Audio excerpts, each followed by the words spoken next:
تین چیزیں گناہوں کا کفارہ ہیں۔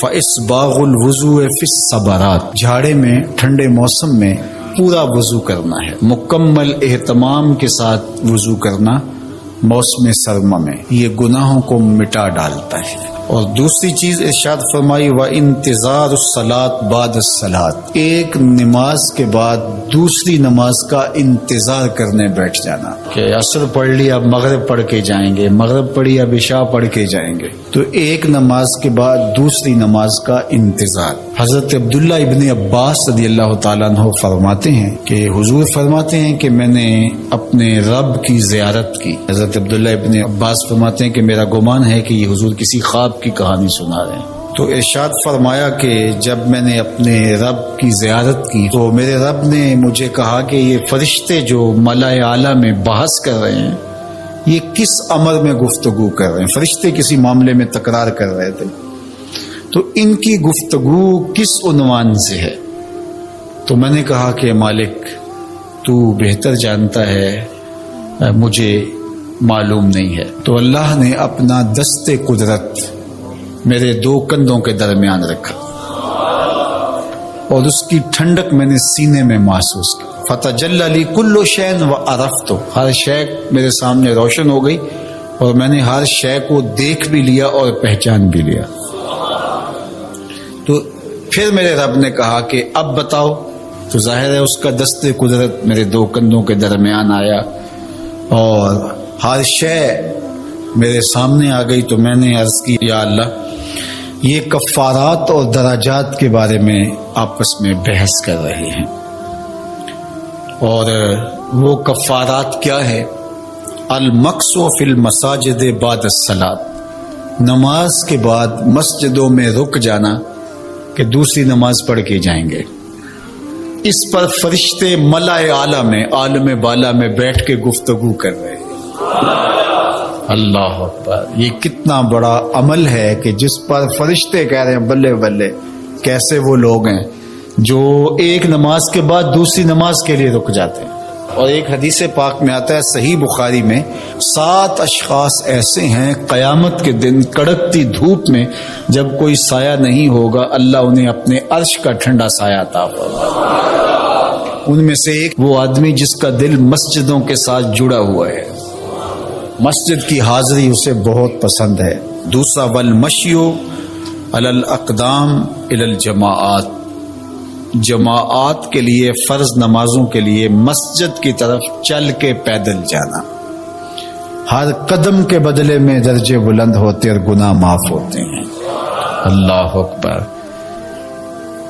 یہ طلب کی گئی کہ دعا کیجئے کہ میرا گھر مسجد سے نیڑے ہو، تو کہا نہیں، تم جتنے قدم چل کے آتے ہو اتنے تمہارے گناہ معاف ہوتے، اتنا ہی تمہیں ثواب ہوتا ہے۔ تو یہ چل کر کے آنا گناہوں کا کفارہ ہے۔ تیسری چیز ارشاد فرمائی کہ وَإِسْبَاغُ الْوُضُوءِ فِي الْمَكَارِهِ، مشکل صورتحال میں وضو پورا کرنا، اور وہ سردیوں کے اندر مشکل ہوتا ہے کہ پانی بہت ٹھنڈا ہے، تو اس وقت بندہ کہتا ہے چلو ایک دفعہ بھی گزر ہو جائے گی، اگر ایک دفعہ بھی چہرہ دھو لیں گے وضو تو ہو جائے گا، لیکن سنت طریقے سے 3 بار ہی دھونا، اور 3 بار ہی جو ہے وہ پاؤں دھونے، اور 3 بار ہی باقی آزاد دھونے، تو یہ مشکل ہوگا وضو میں ٹھنڈے پانی سے۔ تو بہرحال مشکل میں وضو جو بندہ کرتا ہے تو اللہ کے لیے کر رہا ہوتا ہے۔ اللہ اکبر، تو اللہ تعالیٰ کو یہ بڑا پسند ہے، اس سے اللہ گناہ ختم کر دیتا ہے اللہ۔ تو یہ 3 چیزیں کفارات میں سے ہیں، یہ گناہوں کو مٹانے والی چیزیں، 3 چیزیں منجیات ہیں، نجات دینے والی ہیں۔ تو اس لیے اللہ کے محبوب نے فرمایا 3 چیزیں نجات دینے والی، ان میں سے پہلی چیز کا ذکر کیا، غصے کی حالت کے اندر اور رضا کی حالت کے اندر عدل کے تقاضوں کو پورا کرنا۔ اللہ اکبر، والقصد فی الفقر والغنا، دوسری چیز فقر میں اور غنا میں، خوشحالی میں، آسودگی میں اور غربت میں، دونوں حالتوں کے اندر میانہ روی سے چلنا۔ یہ نہیں ہے کہ آپ کے پاس پیسے زیادہ آ گئے تو فضول خرچ بن جائیں، اور اگر جو ہے وہ حالات تھوڑے سے تنگ ہوئے ہیں تو بالکل ہی بخل کریں، دونوں حالتوں کے اندر میانہ روی کے ساتھ چلنے والا کبھی کنگال نہیں ہوتا. اللہ اکبر. والذین اذا انفقوا لم یسرفوا ولم یقتروا وکان بین ذلک قواما. فرمایا کہ وہ لوگ جب خرچ کرتے ہیں نہ تو فضول خرچی کرتے ہیں اور نہ ہی وہ بخل کرتے ہیں، بلکہ جو درمیان والا راستہ ہے اس راستے کو اختیار کرتے ہیں. تو درمیانی راستہ چلنے والا ہی سرخرو، کامیاب اور بامراد ہوتا ہے. اس لیے دونوں صورتوں کے اندر ارشاد فرمایا کہ میانہ روی کرنا. وخشیت اللہ فی السر والعلانیہ، اعلانیہ بھی اور مخفی بھی دونوں حالتوں میں اللہ سے ڈرنا، یہ نجات دینے والی چیز ہے. جو لوگوں کے سامنے اللہ سے ڈرتا ہے اور مخفی جگہ پر جا کر کے اللہ سے نہیں ڈرتا تو وہ اعلانیہ طور پہ ریاکاری کر رہا ہے، اللہ سے نہیں ڈرتا. تو مخفی طور پہ بھی اللہ سے ڈرے اور اعلانیہ طور پہ بھی اللہ سے ڈرے. ان الذین یخشون ربهم بالغیب لهم مغفرۃ واجر کبیر. جو اللہ تعالیٰ سے بن دیکھے ڈرتے ہیں، اللہ جل شانہ نے ان کے لیے مغفرت بھی رکھی ہے اور بہت بڑا اجر بھی رکھا ہے. اور وہی حدیث جو میں نے آپ کے سامنے رکھی کہ 7 اشخاص قیامت کے دن عرش الہی کے سائے تلے ہوں گے، ان میں سے جو 7واں شخص ہے اس کا ذکر حضور نے ارشاد فرمایا وَرَجُلٌ ذَكَرَ اللَّهَ خَالِيًا فَفَاضَتْ عَيْنَاهُ. وہ شخص جو تنہائی میں بیٹھا اور اللہ کو یاد کرنے لگا اور اس کی آنکھیں آنسوؤں کا خراج دینے لگی، اللہ کے خوف سے اس کی آنکھوں سے آنسو ٹپکنے لگے، تو فرمایا قیامت کے دن جب کوئی سایہ نہیں ہوگا اللہ اس شخص کو اپنے عرش کا ٹھنڈا سایہ عطا فرمائے. تو لوگوں کے سامنے آنسو بہانا اور تنہائی کے اندر آنکھوں کو نوری نصیب نہ ہو تو یہ ریاکاری ہے. اور ریاکاری تو ایک ایسا جرم ہے، ایک ایسا گناہ ہے جس کو شرک اصغر کہا گیا. کسی گناہ کو شرک نہیں کہا گیا سوائے ریاکاری. تو ریاکاری کو شرک اصغر کہا گیا ہے. تو اعلانیہ طور پہ بھی اللہ سے ڈرو اور مخفی طور پہ بھی اللہ سے ڈرو. لیکن اگر خلوت اور جلوت میں فرق ہے تو یہ بدترین صورتحال ہے. یہ محبت جو رب سے ہے، ہماری محبت، اس میں شکوے کی، شکایت کی گنجائش ہی نہیں ہے. یہ محبت رضا سے پروان چڑھتی ہے اور بندہ تسلیم اور رضا کے دائرے میں آگے بڑھتا ہے اور اللہ کی محبت کا نور پاتا ہے. اور خشیت جو اس کے اوپر طاری ہوتی ہے وہ بھی بوجہ محبت ہوتی ہے کہ میں اللہ جل شانہ سے پیار کرتا ہوں تو وہ مجھ سے روٹ نہ جائے. تو پھر اس کے احکام کی بجا آوری، اس کے احکام کی تعمیل اور اس کے بتائے ہوئے طریقے حیات کے مطابق زندگی کا بسر کرنا یہ لازم حیات بن جاتا ہے. تو یہ محبت اپنے تمام تقاضوں کے ساتھ پھر پروان چڑھتی ہے. تو اللہ سے محبت یہ ہے کہ اس کے احکامات کو تسلیم کیا جائے اور ان پر عمل پیرا ہوا جائے، اور اس محبت کو اتنا خالص رہنا چاہیے کہ اس کے اندر کوئی ذاتی غرض کسی بھی صورت کے اندر جو ہے وہ شامل نہ ہونے پائے.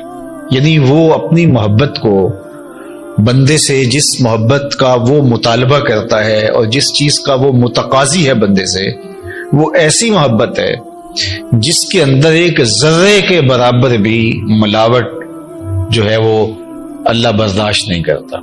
اور یہ بات میں آپ کو بتاؤں کہ سب اس دنیا کے اوپر جتنے بھی ہم گناہ کرتے ہیں، صرف ایک گناہ کو ہی شرک کہا گیا ہے، شرک اصغر. شرک کے علاوہ، حقیقی شرک کے علاوہ اگر کسی گناہ کو شرک کہا گیا ہے تو وہ ریا کو کہا گیا. ریا میں انسان اس عمل میں کسی بندے کو شریک کرتا ہے، یعنی کسی بندے کی رضا جوئی کے لیے، کسی بندے سے کچھ غرضیں سمیٹنے کے لیے، اور کسی بندے کی خوشنودی کے لیے، یا اپنے نفس کو اس میں شامل کر کے وہ ریا کے ذریعے سے اپنے عمل کو ملوث کرتا ہے، تو وہ عمل پھر خالص نہیں رہتا. تو صرف جو شرک اصغر کہا گیا اعمال میں سے وہ ریا کو کہا گیا، اور یہ ایک رائی کے دانے کے برابر بھی قابل قبول ہے. اللہ اکبر.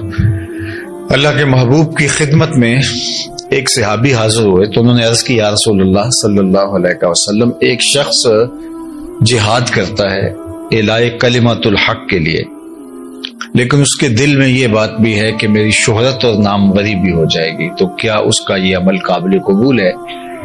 تو اللہ کے اس کو کوئی اجر ملے گا؟ تو حضور نے ارشاد فرمایا، فلا شیء لہ، اسے کوئی اجر نہیں ملے گا.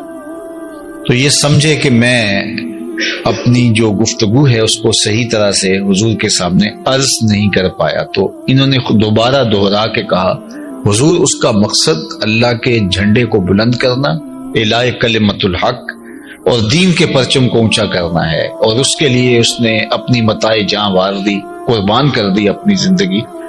لیکن اس کے دل کے ایک گوشے میں یہ بات بھی تھی کہ چلو میری شہرت اور ناموری بھی ہوگی، تو کیا اس کو اس عمل کا جو اس نے اپنی جان واری ہے صلہ ملے گا؟ تو اللہ کے محبوب نے ارشاد فرمایا فلا شیء لہ، اسے کوئی اجر نہیں ملے گا۔ تو یہ پھر پریشان ہوئے، تو تیسری مرتبہ انہوں نے پھر کہا حضور اس کا مقصد اللہ کے دین کے پرچم کو بلند کرنا، اللہ کے دین کے جھنڈے کو اونچا کرنا اور سربلندی اسلام ہے، لیکن یہ بات ضمن میں ہے کہ چل جب یہ ہوگا تو ساتھ یہ بھی تو ہوگا ہی ہوگا۔ تو حضور نے پھر فرمایا فلا شیء لہ، اسے کوئی اجر نہیں ملے گا، اور پھر اس کو وضاحت کرتے ہوئے فرمایا کہ اللہ صرف اسی عمل کو قبول کرتا ہے جو اس کی رضا کے لیے کیا ہے۔ تو جس عمل کے اندر ایسی شرکت ہو جائے جس سے نفس کی پرورش ہو، خواہشات، تو وہ اللہ تعالیٰ اس حوالے سے بہت غیرت رکھتا ہے، اور یہ بہت بڑی بات ہے۔ آپ بتائیے کہ سب سے برا عمل کیا ہے؟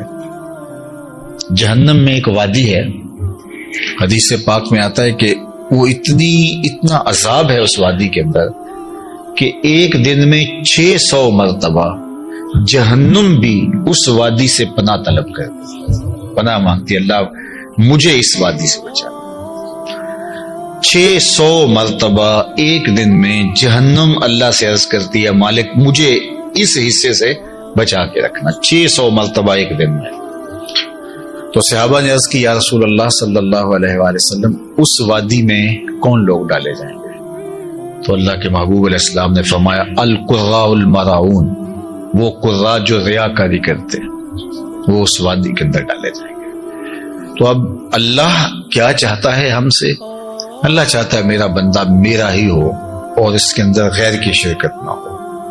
یار ایک عورت نہیں چاہتی کہ میرے سے محبت کرنے والا وہ شوہر ہے یا اس کی ناجائز محبت بھی ہو، وہ یہ گوارا نہیں کرتی کہ اس کے اندر کسی کی معمولی سی شائبہ بھی جو ہے وہ غیر کی شرکت کا ہو۔ ایک مرد نہیں چاہتا، وہ جس سے محبت کرتا ہے تو وہ نہیں چاہتا کہ اس میں شائبہ غیر کا ہو۔ تو جو سب سے زیادہ غیرت والا نہیں، اغیر سب سے زیادہ غیرت کرنے والا ہے، تو وہ کس طرح گوارا کرے گا کہ نفس شامل ہو، خواہشات شامل ہوں اور کوئی اور شامل ہو؟ قیامت کے دن جو لوگ ریاکاری کرتے رہے تو اللہ تعالیٰ ان کو بلائے گا اور وہ کہیں گے کہ مالک ہمارے عمل کی جزا، تو اللہ فرمائے گا ان سے لو جن کے لیے کرتے رہے، اور یہ وہ انتہائی ذلت ہوگی اس نے جو اٹھانی پڑے گی۔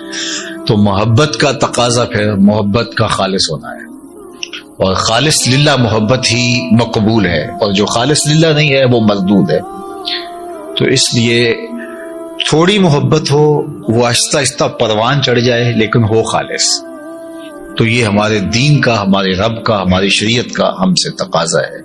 فرمایا والذین آمنوا اشد حبا للہ، جو ایمان والے ہیں وہ اللہ سے ٹوٹ کے پیار کرتے ہیں، اور محبت ان کی اس مقام پہ، اس درجے پہ ہے کہ وہ اس محبت میں کسی اور کو خاطر میں نہیں لاتے۔ باقی جو محبتیں ہیں وہ اللہ کی محبت کی ہی صورتیں ہیں، اللہ کی محبت کی ہی شکلیں ہیں، کیونکہ کلو منصوب الی محبوب محبوب، عربی کا ایک مقولہ ہے جو محبوب کی طرف چیز منصوب ہو وہ بھی محبوب ہوتی ہے، تو وہ اصل محبوب کی محبت کا ہی عکس ہوتا ہے، محبوب کی محبت کا ہی ایک رنگ ہوتا ہے۔ تو وہ پھر وہ شریعت اس کی اجازت دیتی ہے، شریعت کہتی ہے کہ میری محبت کی آپ کو تکمیل یہاں سے ملے گی۔ مثال کے طور پہ حجر اسود ہی ہے، تو یہ اللہ کی محبت کا روپ ہے، اس کو چومنا۔ اس کے بارے میں کہا گیا کہ یمین اللہ، جو حجر اسود ہے یہ اللہ کا دایاں ہاتھ ہے۔ اللہ اکبر! تو جس نے حجر اسود کو چوما گویا اس نے رب سے مسافہ کیا۔ یمین اللہ، اللہ کا دست راست ہے، اس کا دست کرم ہے۔ اللہ اکبر! تو پھر اب مجھے اور آپ کو سمجھ آتی ہے کہ ہم وہاں جا کے بے چین کیوں ہو جاتے ہیں؟ وہ کشش کیوں ہوتی ہے؟ بعض کا تن مردہ کے اندر بھی جان آ جاتی ہے اور وہ آگے جو ہے وہ بڑھنے کو بے چین ہو جاتا ہے، اس لیے کہ اس نے دستے کرم بڑھایا ہے کہ آؤ مجھ سے مسافہ کرو۔ اللہ اکبر۔ تو یہ اس کی محبت کا عکس ہوا، ورنہ اسلام نے تو پتھروں سے دور کیا ہے۔ آپ اسلام کا مزاج پڑھیں، اسلام نے پتھروں سے بندوں کو دور ہٹایا ہے، لیکن اس پتھر کے نیڑے کیا جا رہا ہے، جو پھر اس کی محبت کا جو بھی عکس ہوگا۔ پتھروں سے دور ہٹایا ہے، لیکن کہا کہ جب تم میرے گھر کا طواف کر لو تو 2 رکعت وہاں پڑھو جہاں میرے محبوب کے قدم لگیں، مقام ابراہیم پہ 2 نفل پڑھو۔ پتھروں سے دور ہٹایا، اس پتھر کے نیڑے سجدہ کرنے کی ترغیب، پتھروں سے دور ہٹایا، لیکن کہا صفا مروہ پر جو ہے وہ دوڑ لگاؤ۔ تو یہ وہ پھر جو چیزیں منسوب ہوں گی رب کے ساتھ تو پھر ان کی محبت اللہ کی محبت ہوگی۔ تو یاد اس کے ساتھ ایک پتھر منسوب ہو جائے تو اس کی محبت اللہ کی محبت ہے، اور حضرت خلیل اللہ کے قدم لگ جائیں تو وہ اس کی محبت اللہ کی محبت ہے، حضرت ہاجرہ کے قدم لگ جائیں تو اس پتھر کی محبت اللہ کی محبت کا عکس اور جمال ہے۔ تو پھر رسول اللہ کی محبت اللہ کی محبت کا رنگ کیوں نہیں ہوگی؟ تو پھر اللہ اور اس کے رسول کی محبت ایک ہی محبت ہے۔ تو اللہ اور اس کے رسول سے محبت کرنے کی پھر ترغیب ہمیں شریعت میں جو ہے وہ ملتی ہے۔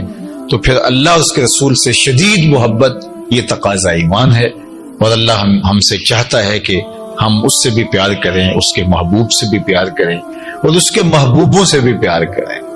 اللہ اکبر۔ اور اللہ تعالیٰ جل شانہ تو ان نسبتوں کی تکریم کا بھی حکم دیتا ہے کہ جو انبیاء کے ساتھ، اس کے برگزیدہ بندوں کے ساتھ جڑی ہیں اور ان سے دور کی نسبت پیدا ہوئی ہے، تو ان کی بھی تعظیم اور ان کی تکریم کا بھی شریعت اسلامیہ میں درس دیا گیا۔ تو اللہ جل شانہ ہمیں اپنی سچی محبت کا جمال عطا کرے۔